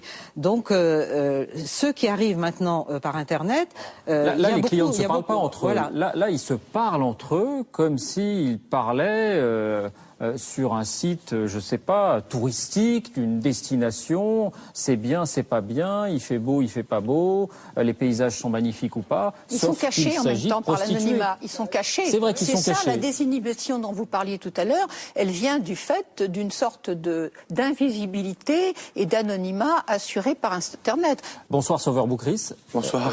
Vous êtes médecin généraliste, vous officiez dans le 18e arrondissement, et puis la pratique de votre métier vous a conduit à monter une association pour l'encadrement, la légalisation de la prostitution. Sur cette nouvelle attitude des clients, effectivement peut-être désinhibés par le fait que leur identité n'est pas dévoilée grâce à Internet, comme le disait Sylviana Gazinski, mais qui en même temps notent, parlent de ces femmes comme s'il s'agissait de voitures. Quel est votre sentiment ? Alors, c'est vrai que j'ai créé ce collectif pour une prostitution reconnue, légalisée. Je dois dire que les prostituées ont rendu des services. Alors on pourrait appeler ça prestataires, on pourrait appeler ça des travailleuses du sexe, peu importe les mots, mais ce que je veux dire, c'est qu'elles ont rendu des services, elles ont une fonction sociale, voilà. Et j'ai des exemples de patients qui me disent écoutez, moi je viens de sortir d'une rupture amoureuse, j'ai perdu un peu l'estime de moi, j'ai perdu un peu confiance en moi, et c'est une prostituée, ou je vais voir une prostituée qui essaie de me redonner un petit peu goût ou confiance en la sexualité. Ça peut être aussi... Quelle conception du rapport homme-femme, c'est admirable. Non, mais c'est une réalité. C'est une réalité. Il y a des jeunes qui sont peut-être pas capables de draguer quelqu'un et qui ont besoin pour s'initier à la vie sexuelle, qui ont besoin. Les médicaments, quoi, c'est des médicaments. Écoutez, quelque part, vous avez raison, ce sont des médicaments. Et je dois dire que moi, je vois beaucoup dans ma clientèle des femmes de 20 ans à 50 ans qui souffrent de solitude, de mal-être, et qui viennent en réalité parce qu'elles souffrent de solitude, et elles viennent pour des motifs complètement différents. Elles somatisent, elles ont mal à la tête, elles ont des migraines, elles ont mal au dos. Et quand on les examine, on trouve rien d'exceptionnel, et surtout, on sait très bien que derrière ce symptôme affiché, il y a une souffrance. Et j'aimerais bien, si on pouvait leur prescrire, si je peux dire, une relation affective, parce qu'il n'y a pas que la sexualité dans la relation homme-femme, il y a aussi la relation affective. C'est vrai que ça marche pour l'instant à sens unique. Enfin, bien sûr, il y a aussi la prostitution masculine pour les femmes. Justement, on n'en a pas parlé, mais parce que c'est encore très tabou. Mais il y a une prostitution masculine de jeunes hommes performants pour, je dirais, les femmes mûres en général, ayant suffisamment d'argent. C'est pas si marginal que ça. D'ailleurs, c'est quoi, c'est 0,1% de la prostitution. Vous pouvez aller sur Internet et demander des escort boys exactement comme des escort girls. Je veux dire que c'est aussi facile. Il y a des catalogues, il y a toutes sortes de réseaux dans les bars. C'est pas du tout tabou. C'est très tabou parce que dans les émissions, c'est pas tabou. Dans les émissions, la presse adore ça, ne parle que de ça pour justifier le système prostitutionnel. On nous dit maintenant, regardez, il y a quelques femmes très riches, chefs d'entreprise, qui vont se payer des jeunes hommes escorts. C'est un pur alibi pour justifier le proxénétisme. Ne dites pas que c'est tabou. Il y a des femmes des milieux populaires qui vont dans des balles populaires justement pour cette raison-là et qui payent d'ailleurs pas très cher, souvent aussi en carte orange, etc. ou en passe Navigo aujourd'hui. Et vous avez ce phénomène, ça existe simplement. Effectivement, c'est tabou. On n'en parle pas. Alors on poursuit dans ce débat avec une dimension qui saute aux yeux là encore. C'est, pour le dire simplement, commissaire Souvira, que fait la police ? Parce que dans ce film, ce qui saute aux yeux, c'est que c'est un secret de polichinelle. Tout le monde est au courant, les clients évidemment et les premières concernées, mais aussi dans les hôtels. Tout le monde connaît les tarifs, tout le monde voit ses allées et venues, tout le monde s'y est habitué. On revoit un court extrait et puis c'est à vous qu'on posera la question ensuite.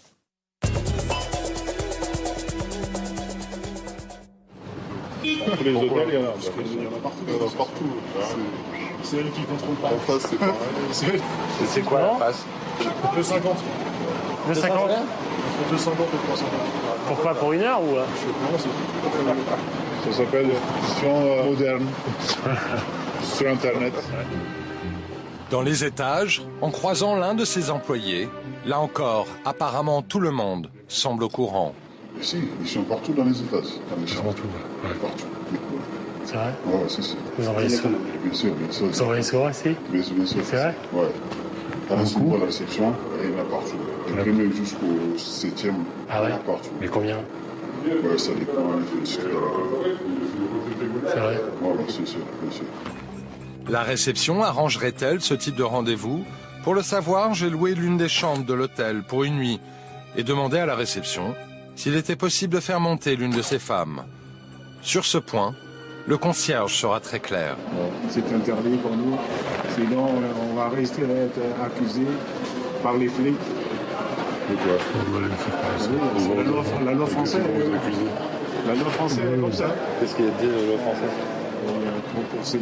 Voilà, il faut quand même sauver les apparences, il y a une loi, il faut essayer de la respecter, mais enfin on comprend que tout ça est quand même d'une formidable hypocrisie. Pourquoi, commissaire Souvira, est-ce que vous n'intervenez pas dans ces hôtels alors que vous savez que les femmes y sont, et alors que vous savez qu'il y a là un échange marchand? Alors d'abord, on intervient dans les hôtels. Ah, souvent?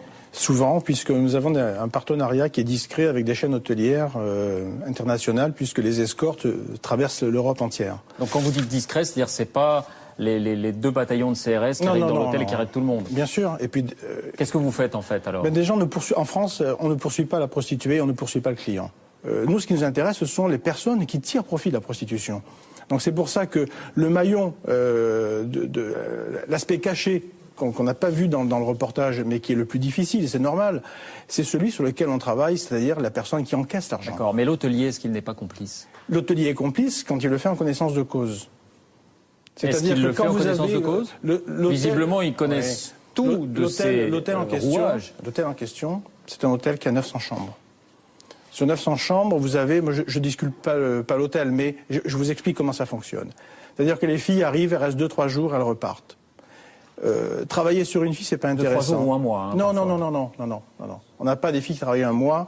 Je l'ai noté dans le reportage, mais en général, c'est 3 jours sur Paris, 3 jours à Reims, 3 jours à Toulouse, 3 jours à Marseille, 3 jours à Barcelone, 3 jours à Milan, etc. Ce sont des spots, elles font ça de saut de puce en saut de puce. Là, elles sont 40 en même temps quand même, 40 chambres en même temps. Ouais. C'est beaucoup. Oui, c'est énorme. C'est énorme. Ça se voit. Ça se voit, mais est-ce qu'il y a un proxénète qui est derrière? Est-ce qu'on voit le proxénète en action? Mais si vous faites la démonstration, si vous remontez la filière, vous montrez qu'il y a proxénétisme, est-ce que vous irez demander des comptes à l'hôtelier? On ira demander des comptes à l'hôtelier, bien sûr. Ça s'est déjà produit? Ça s'est déjà produit. C'est pour ça que maintenant, les hôteliers viennent vers nous pour dire comment faut-il faire pour. Et pareil pour les fournisseurs d'accès Internet qui nous disent, bon voilà, on a des escortes, on a des réseaux qui s'installent sur nos sites, comment fait-on pour? Alors sur les proxénètes, est-ce qu'il est vraiment possible de travailler donc en amont sur eux à partir du moment où ils sont installés à l'étranger? On l'entendait dans le film, souvent avec des législations différentes. Est-ce que c'est possible? Oui, c'est possible, mais votre film met en évidence un phénomène qui est très très très intéressant, c'est-à-dire que toute votre enquête est basée sur l'Ukraine et la Russie. Ce sont des pays qui sont hors de l'Union européenne. C'est-à-dire que nous travaillons sur les pays au sein de l'Union européenne parce qu'il existe des instruments juridiques pour les équipes communes d'enquête, c'est-à-dire des policiers étrangers qui viennent en France, des Français qui vont à l'étranger. Et si c'est hors Union? Hors Union, c'est quasiment impossible. Vous n'avez pas les mains libres? Non, parce vous êtes coincé. Non, parce qu'il n'y a pas les instruments juridiques pour. Nous, par exemple, avec la Roumanie et la Bulgarie, on a arrêté 57 chefs de réseau qui étaient en Roumanie et en Bulgarie. On les a fait venir en France grâce au mandat d'arrêt européen. Ce mandat d'arrêt européen, ce titre ne s'applique pas en Ukraine, en Russie, en Moldavie, en Biélorussie, etc. C'est pour ça que tous les sites sont déportés en dehors de l'Union européenne pour éviter les attaques des policiers de l'Union. Dernière chose, c'est ceux qui organisent ces réseaux. Ce sont, comment dire, de vraies mafias. On a vu que parfois il pouvait y avoir des complicités et de la corruption qui va avec. Ou est-ce que ce sont des clans familiaux, des sortes de mini-PME, parce que finalement, ça n'est pas difficile que ça à monter? Mais il y a les deux. Vous avez notamment la Roumanie et la Bulgarie, qui est les deux pays qui arrosent vraiment le plus l'Europe de l'Ouest. C'est très simple. On prend en Bulgarie la région de Sofia et de Varna, ils sont sur la France. On prend la région de Plotvid, ils sont sur la Belgique et les Pays-Bas. Ça veut dire qu'il existe des réseaux qui ont des têtes de pont dans ces pays et qui envoient leurs filles. Nous, notre but, c'est de travailler sur les structures qui les réceptionnent et les structures qui les envoient. Ensuite, vous avez des réseaux claniques. C'est 2-3 hommes et 5 ou 6 filles, et ils vont les déplacer de ville en ville, etc. Et quand la pression policière est trop forte sur une ville, ils vont sur une autre ou ils changent de pays. Donc on a à la fois des myriades de petits réseaux et des réseaux beaucoup plus structurés.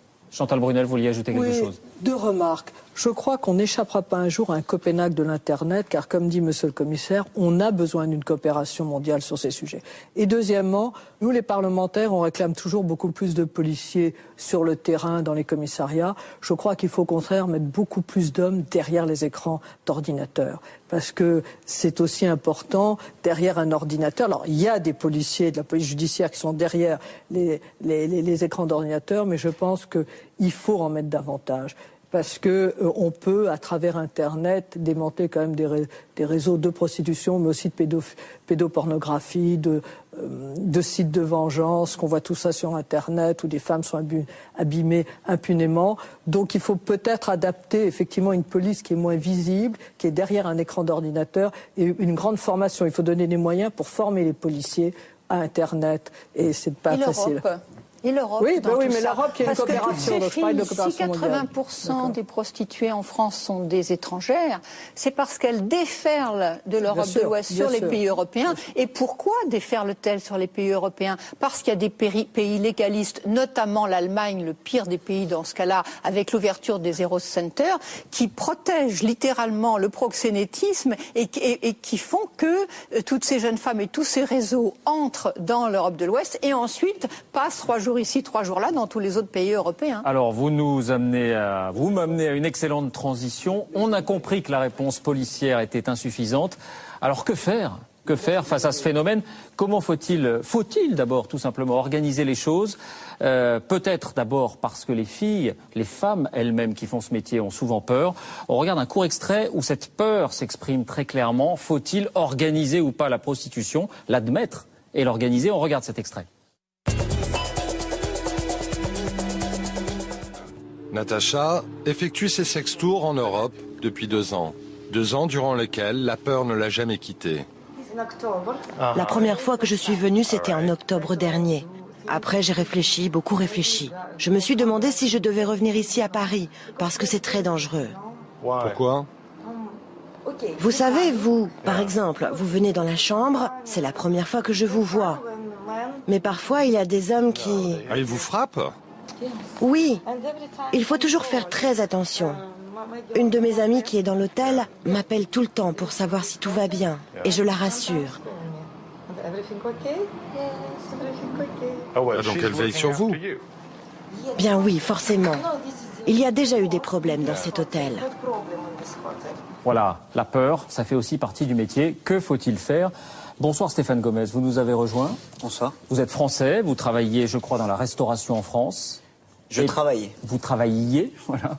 Et puis, vous êtes aujourd'hui installé en Espagne et vous tenez ce qu'on peut appeler une maison close à Barcelone. De quoi s'agit-il exactement?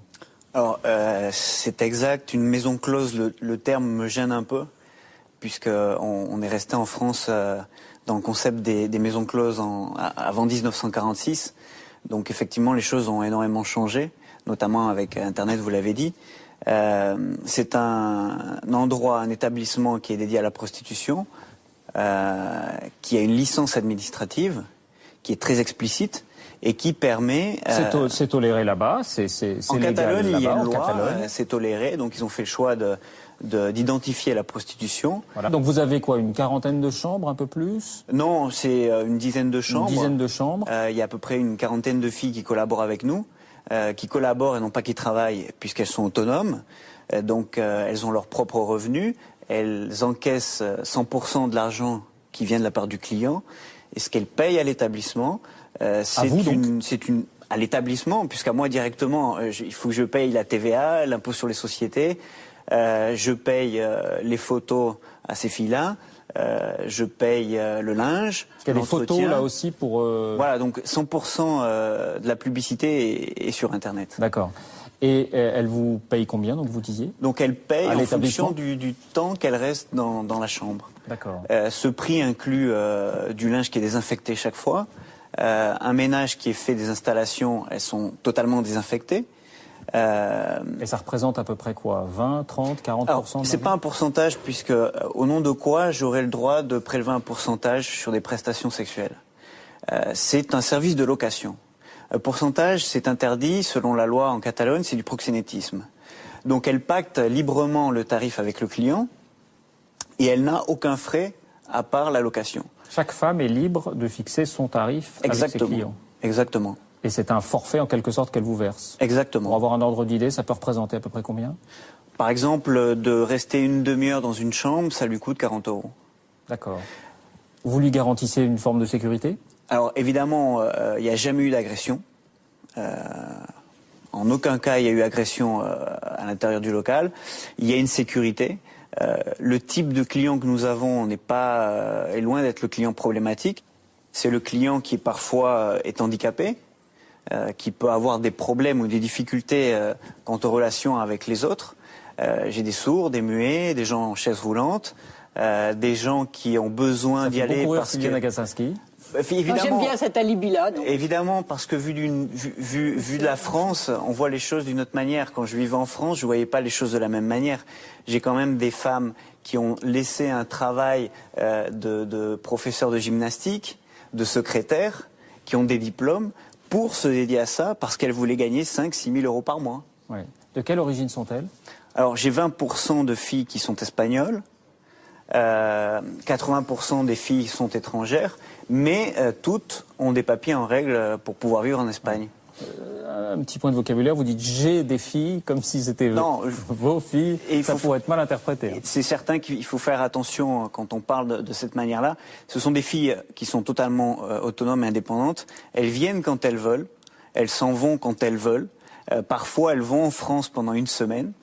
pour travailler. Alors, on n'est pas obligé de croire ce genre de discours et la façon dont les filles sont recrutées. Moi, ce que je voudrais dire ici simplement, c'est que je conteste, excusez-moi David Pujadas, le principe qui consiste à inviter un monsieur qui fait profession finalement de proxénète. Parce que c'est une expérience d'un autre pays et qui peut aussi nous apprendre quelque chose. Je comprends bien, mais c'est un peu comme si on faisait une émission sur la drogue et qu'on invite des trafiquants de drogue. Pourquoi pas? Ça peut se faire. Bon, il n'empêche que le rôle que joue monsieur est pour moi très explicitement un rôle de proxénète en organisant partiellement les choses. Mais bon, vous assumez la chose très bien. Mais il faut appeler un chat un chat. Qu'est-ce qui vous dit? J'ai envie de demander à M. Souvira qu'est-ce qu'il en pense. Parce que là, on est dans une forme de proxénétisme.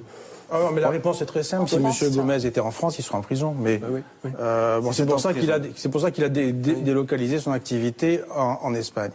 Mais indépendamment de ça... Attendez, on va lui demander juste son sentiment là-dessus. Qu'est-ce qui fait que vous ne vous sentez pas proxénète? Non, je ne l'ai pas délocalisé puisque en France j'avais des brasseries. Je suis allé donc en Espagne, on m'a proposé divers fonds de commerce et entre autres ce type d'établissement. Mais que répondez-vous quand on vous dit vous êtes un proxénète? Alors, certes, au sens autorisé par la loi. Selon la loi, c'est vrai, mais selon la loi espagnole, la loi allemande, ou en Australie, ou au Nevada, ou aux Pays-Bas, je ne suis pas du tout proxénète.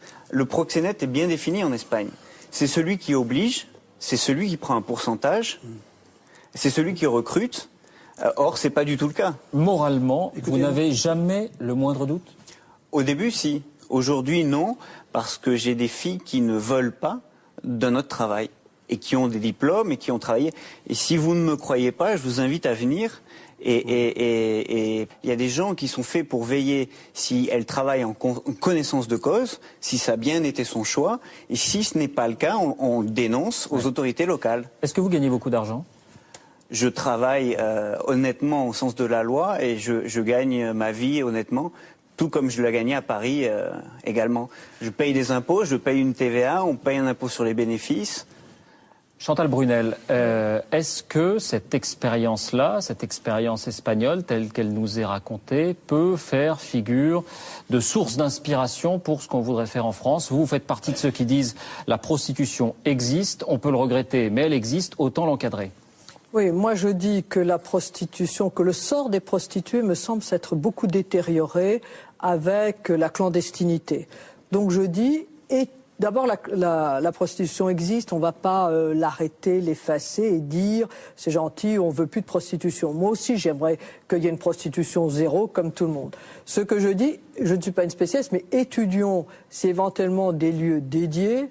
J'ai dit pourquoi pas des maisons ouvertes pour symboliser qu'il n'y ait aucun souteneur, que la femme vienne librement, volontairement. La nuance sémantique est importante, on passe de maison close à maison ouverte. C'est pour quoi? Pour rassurer, pour faire place nette? C'est pour montrer, non, moi ce que je pense c'est que la femme viendrait volontairement et tout à fait librement. Alors, donc un peu à l'espagnol, à la catalane, disons. Je ne dis pas que c'est la bonne solution, je dis qu'on ne peut pas continuer à avoir en France des êtres humains qui sont en semi-esclavage. On est le pays des droits de l'homme, donc on doit faire quelque chose. Je ne sais pas si la bonne solution, je dis étudions. On ne peut pas continuer. On ne peut pas continuer à voir ce qui se passe dans les forêts, on ne peut pas continuer à voir ce qui se passe dans les vignes, on ne peut pas continuer à voir ce qui se passe dans certaines caves. C'est ce que j'ai. On est le pays des droits de l'homme, on a des êtres humains qui sont en situation de semi-esclavage, et je pense que la disposition sur le racolage passif a eu des inconvénients et a mis la prostitution dans la clandestinité. Et il me semble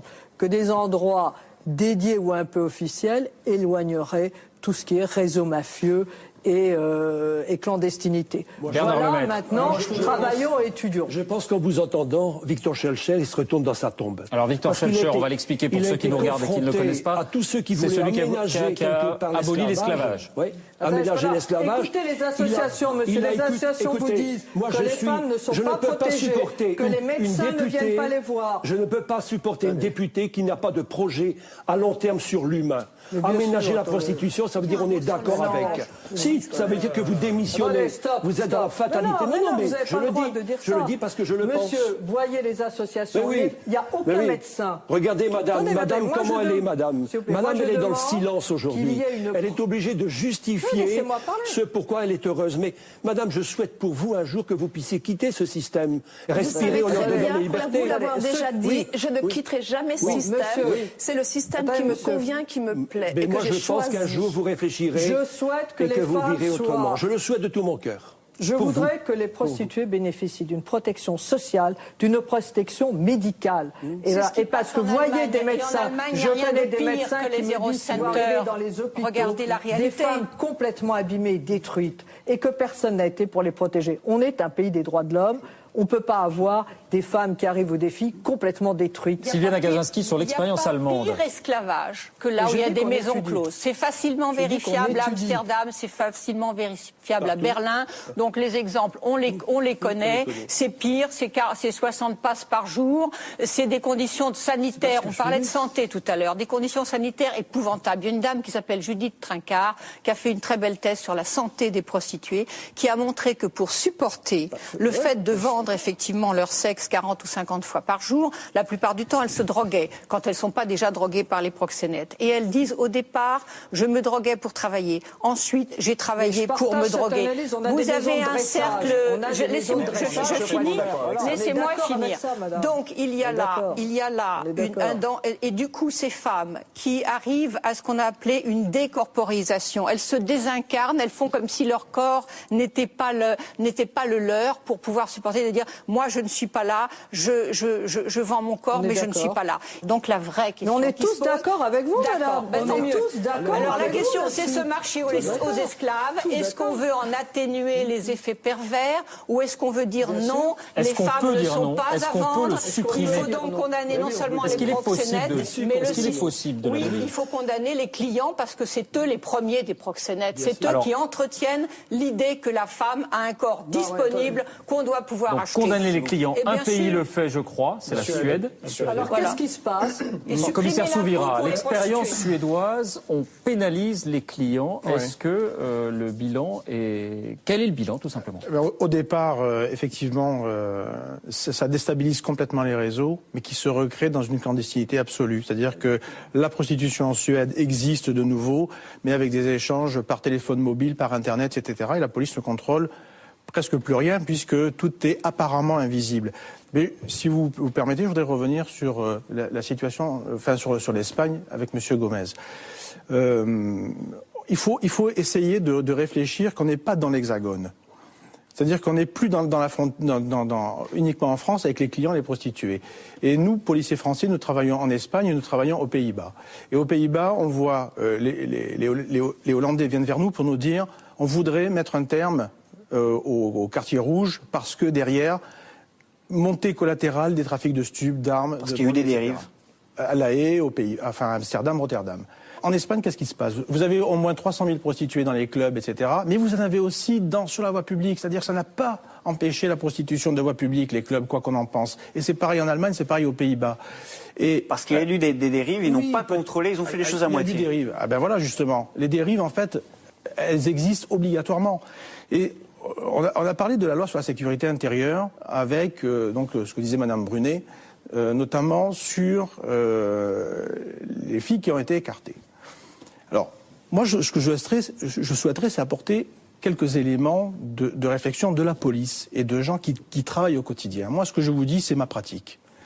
En 2003, quand la LSI est appliquée, effectivement, on a un rejaillissement, c'est-à-dire les filles quittent les centres-villes pour les périphéries. Et un mois après, les premiers effets de la LSI, enfin la loi sur la sécurité intérieure de 2003, nous viennent non pas des filles, non pas de la classe politique ou des policiers, mais nous viennent de chefs de réseau albanais qui, sur nos écoutes téléphoniques, disent « on va quitter la France parce que cette loi nous empêche de bosser ». C'est une traduction que je fais simple, mais on a vu les réseaux albanais, moldaves et ukrainiens, après la LSI de 2003, quitter la France. Vous pensez que ça peut avoir un effet dissuasif? Ça peut avoir un effet dissuasif, bien sûr.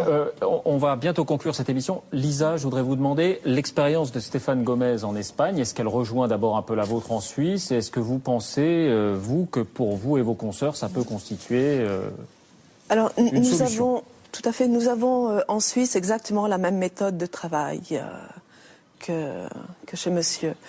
Ce qui n'empêche que nous avons aussi des prostituées de rue.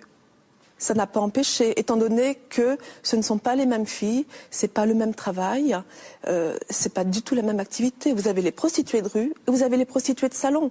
Il y en a qui sont faits pour être entre quatre murs, il y en a d'autres qui n'acceptent de travailler que dans la rue. On ne peut pas supprimer la prostitution de rue pour la mettre, pour la cloisonner. C'est impossible. Vous ne pouvez pas enfermer quelqu'un s'il ne le souhaite pas. Donc, il n'y aura pas que des maisons, donc des maisons de passe. Voilà. Il faudra aussi légaliser d'une façon ou d'une autre. Nous, en Suisse, nous avons la prostitution de rue qui est faite que dans des quartiers qui sont bien définis. Merci. Et ailleurs, c'est interdit. Hein.